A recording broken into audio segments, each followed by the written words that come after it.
بسم اللہ الرحمن الرحیم۔ شروع اللہ کے نام سے جو بڑا مہربان اور نہایت رحم فرمانے والا ہے۔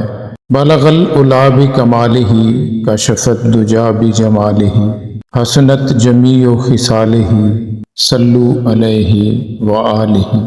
حضرت واصف علی واصف صاحب فرماتے ہیں، تاریک راتوں کو سورج کی تابناکی عطا کرنے والا، انسان کی زندگی کی تیرگی اور مایوسی کو امید کی روشنی عطا کرتا ہے۔ زمین و آسمان کے لشکروں کا مالک ہمارے لیے بہت کچھ رکھتا ہے، شرط یہ ہے کہ ہم اسے تسلیم کریں۔ جب تک کوشش کی محرومیاں سمجھ میں نہ آئیں، نصیب کو نہیں سمجھا جا سکتا۔ کوشش کامیاب ہو جائے تب بھی بے نصیب آدمی ناکام ہو جاتا ہے۔ کامیاب کوششوں نے بڑی ویرانیاں چھوڑی ہیں۔ کوشش کو اگر ہاتھی کہہ لیا جائے تو نصیب ابابیل کی کنکری ہے۔ موت جدائی بھی ہے، موت وصال بھی ہے۔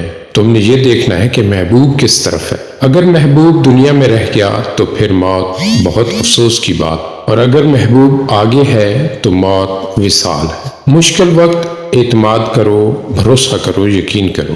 ابتلا کا وقت نکل جاتا ہے، یقین سے نکلتا ہے۔ یاد رکھنا، میری بات 2 دفعہ کہہ رہا ہوں کہ مشکل وقت کوشش سے نہیں نکلتا، یقین سے نکلتا ہے۔ کائنات میں کھلنے والا ایک معمولی سا پھول کسی عظیم نظام شمسی سے کم تر نہیں۔ نفرت کسی صورت بھی دل میں نہ ہو، کیونکہ نفرت معرفت کو گندا کر دیتی ہے۔ جس دل میں بغض آ گیا، اس دل میں عرفان نازل نہیں ہوگا۔ موت کا مشاہدہ ہو جائے تو انسان فقیر ہو جاتا ہے، اگر یقین آ جائے تو انسان اچھا ہو جاتا ہے، نیک ہو جاتا ہے۔ انسان کو موت کی اطلاع ہو جائے تو وہ سنبھلا رہتا ہے۔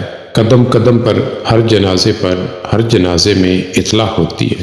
اگر یہ بات مان لی جائے کہ ہم تسلیم کر آئے ہیں تو قدم قدم پر آپ کو آزمائش کے لیے یہ آواز آئے گی، الست بربکم، یعنی کیا میں تمہارا رب ہوں؟ اور قدم قدم پر آپ نے بلا کہنا ہے، یعنی کہ اے اللہ آپ ہی ہیں۔ درویش سے پوچھا گیا کہ عشق کی انتہا کیا ہے؟ خوابیدہ آنکھوں میں چمک ابھری اور مسکرا کر بولا، محبوب کو بھی چاہا جائے۔ ہر آدمی کا علاج دوسرے آدمی کے پاس ہے۔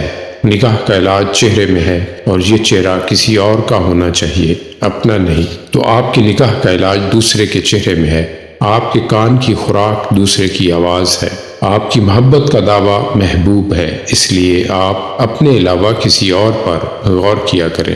اس طرح آپ ڈپریشن سے نکل جاؤ گے۔ کسی اور شخص کا پتہ کیسے چلے گا؟ جو آدمی یہ چاہے کہ اس کا مال اور دوسری تمام چیزیں کسی دوسرے شخص کو دے دی جائیں، تو جس دوسرے شخص کا وہ نام لے گا وہی اس کا محبوب ہوگا۔ اس لیے ضروری ہے کہ آپ اپنی زندگی کسی اور کے نام لگا دو۔ اگر ایسا شخص مل گیا تو پھر آپ ڈپریشن سے نکل جاؤ گے۔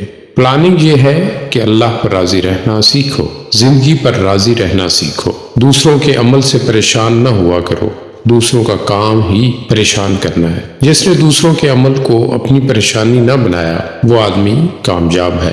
مال و دولت حاصل کرنے کا وظیفہ بھی نہ کیا کرو۔ اگر وظیفے کے ذریعے دولت بھی مل جائے تو عین ممکن ہے کہ ٹانگ ٹوٹ جائے۔ وہ وظیفہ تو پیسے کے لیے تھا، اس میں یہ تو گارنٹی نہیں تھی کہ ٹانگ محفوظ رہے گی۔ اس لیے ستارے کو اپنے حال پر چھوڑ دو، نجوم والوں کو ان کے حالات پر چھوڑ دو، اور اپنے آپ کو اللہ کے حکم پر چھوڑ دو۔